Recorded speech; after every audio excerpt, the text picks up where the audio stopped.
basically, we're going to cover those two subjects of leadership and management.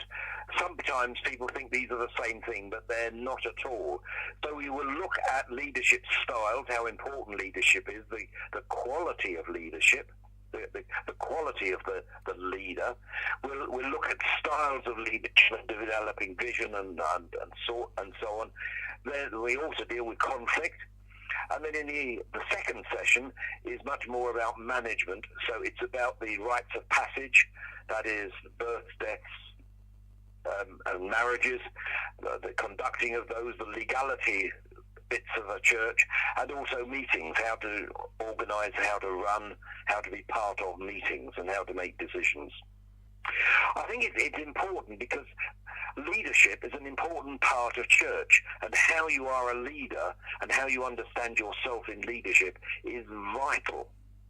The other thing I would want to say is that we have in the secular world some very good examples of leadership, but also some very poor ones. And if we're not careful, we model ourselves on the poor leaders because we don't realise they're poor, rather than on good leaders. Yeah, I do cover conflict. Conflict is a very, very common experience within the church. Some people think that's a bad thing. I happen to be a trained mediator, so I know how we need to deal with conflict. So we look at it, we look at what causes it, and actually how we as leaders should conduct ourselves in conflict, when we're dealing with conflict amongst other people and when we're actually involved in conflict ourselves.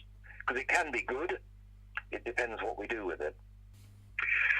Because of my mediation background, I think probably the conflict, because helping people to see what conflict is and how important it is and how destructive it is quite good. But in addition to that, we can have a bit of fun, because the way we do it is in an interactive way to get people's ideas, and a bit of role play is also fun.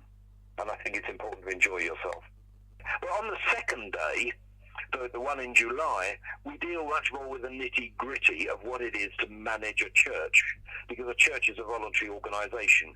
So we look at those vital things of what do we do with when parents come to bring their children, and what do we do with funerals and with weddings, and there are legal aspects of a wedding. So we look at those, and although many of the people who come on this course probably won't conduct any of these, they just might have to at some point, but to understand how other people in the leadership are doing those and how important they are important. We also briefly cover the issue to do with safety of children and vulnerable adults.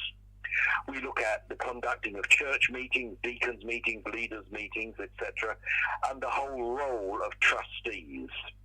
That the leaders of a church are legally trustees, and they have lots of responsibilities, and we touch on the legalities of that as well. So although there's a lot of detail in this second day, all of it is vital for the running of her churches today.